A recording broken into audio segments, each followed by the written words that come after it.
안녕하세요. 수아입니다. 이번 시간은 신통을 부리는 물고기가 있었답니다.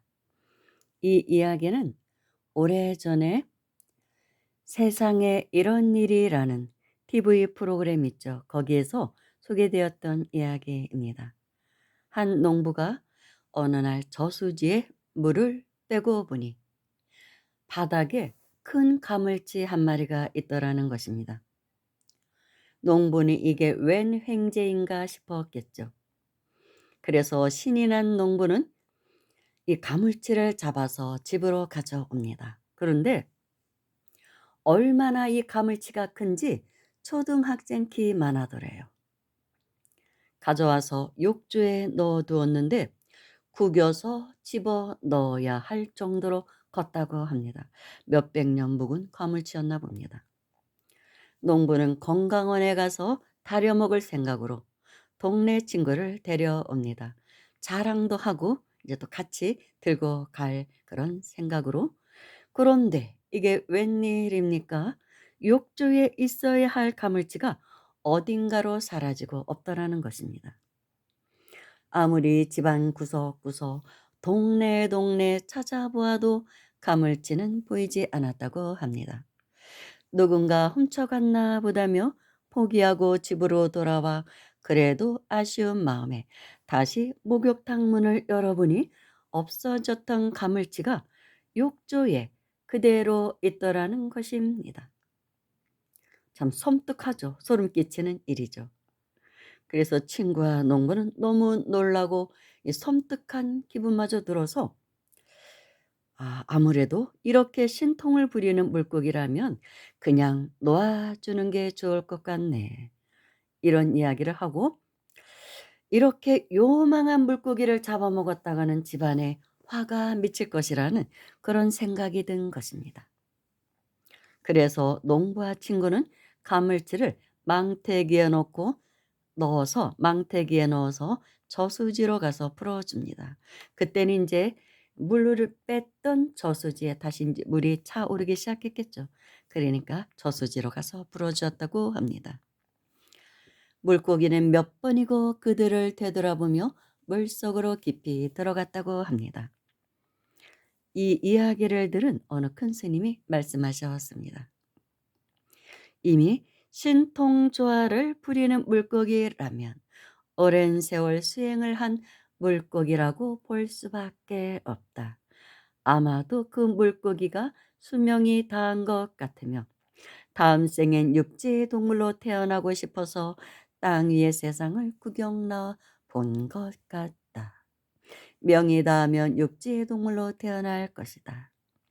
사실 그렇게 신통을 부릴 정도라면 잡히지 않을 수도 있었죠. 그 농부의 눈에 띄지 않을 수 있었습니다. 그런데 잡혔다는 것은 일부러 그렇게 잡혀서 육지 구경을 하고 싶었던 것입니다.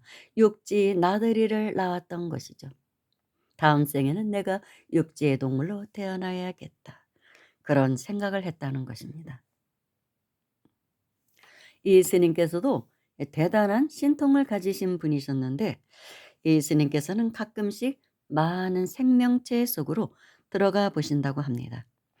한 번은 바다 고래의 의식 속으로 들어가 보셨는데 고래는 사람처럼 수행을 하고 있더랍니다. 참 대단하죠. 원래 고래는 굉장히 영적인 생물이라고 합니다. 이 지구상에 존재하는 생물 중에 고래가 영적으로 등급이 가장 높다고 합니다. 그 다음에가 돌고래, 그리고 그 다음 세 번째가 인간이라는 것입니다. 우리가 엄청 잘난 것 같아도 영적으로는 고래만도 못하다고 합니다.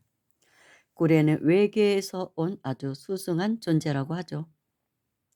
그들만의 언어도 갖고 있고 그 고래가 고요한 그 심해 바닷속에서 수행을 하고 있다는 것입니다. 선정에 들기는 좋겠죠. 바닷속이. 그렇다고 합니다. 그래서 예수님은 선정에 들어서 화성이나 금성도 다녀오셨는데 그곳에도 생명체가 살고 있더래요. 그리고 고도의 과학 문명국이라고 하셨습니다. 또는 지저 문명에 대한 이야기도 사실이고 지저 문명에 대한 이야기가 많이 나오고 있죠. 아갈타 제국 그리고 버뮤다 삼각 지역에 대한 수수께끼도 많이 알려져 있습니다. 버뮤다 삼각 지역에만 가면 이상하게 멀쩡하던 배가 갑자기 사라지고 흔적도 없이 사라진 이야기. 그 위를 나르던 비행기가 갑자기 바닷속으로 빨려 들어가고 사라진 이야기. 흔적도 남기지 않고 그런 이야기들이 전해옵니다. 다 사실이라고 말씀하시더래요. 지점 문명 세계로 들어갔다는 것입니다. 그래서 우리가 흰 쥐를 가지고 생체 실험을 하듯 그들은 인간들을 납치하여 실험을 하고 있기도 하다고 하셨습니다. 참 끔찍한 얘기죠. 완전히 소설 속에 나오는 공상소설 속에 나오는 이야기 같은데 스님께서는 선정에 들어서 다 가볼 수가 있다고 하셨습니다. 그런 이야기를 하신 스님이 계십니다. 그리고 이제 언젠가 저의 스승님께서 이 가물치에 대한 이야기를 해주신 적이 있습니다. 가물치는 물고기 중에서도 신과 같은 존재라는 것입니다. 민물고기 중에서는 가물치가 신급에 해당한대요. 그렇기 때문에 함부로 잡지 말 것이며 먹는 것도 삼가라고 하셨습니다. 등급이 굉장히 높은 물고기라는 것이죠. 영적으로. 그리고 고양이도 신과라고 했습니다. 육지의 동물 중에서는. 그래서 고양이는 자기를 해롭게 한 사람을 반드시 기억을 해서 해코지를 한다는 얘기가 있잖아요. 그만큼 영적으로 등급이 높기 때문에 그렇습니다. 그만큼 많이 진화해 왔다는 것이죠. 가물치가 그런 물고기에 해당한다고 합니다.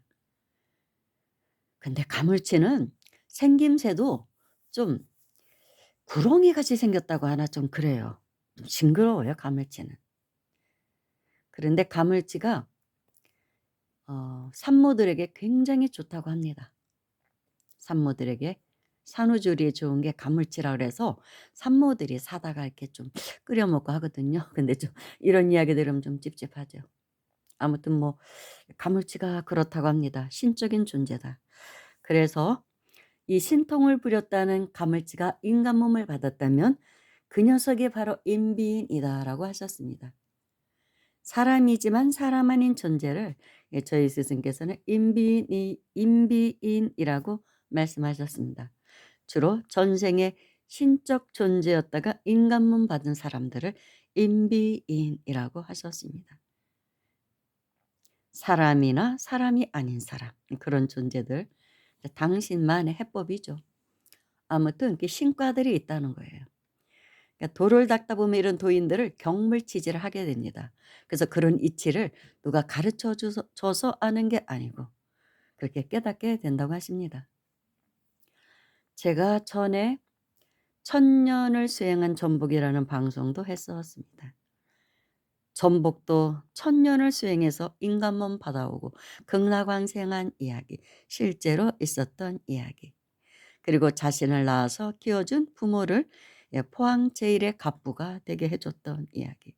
그런 이야기가 전해오고 있습니다. 실제로. 그러니 우리 인간만이 위대하다고 할 수도 없고 그래서 여우도 천년을 묵으면 뭐 둔갑술을 익힌다고 하잖아요. 오래 세월이 가면 그렇게 진급을 하나 보인다. 상승을 하는 거죠. 진화를 하는 거예요. 영적으로. 그래서 가물치도 이런 신통을 부린 일이 있었다고 합니다. 감사합니다.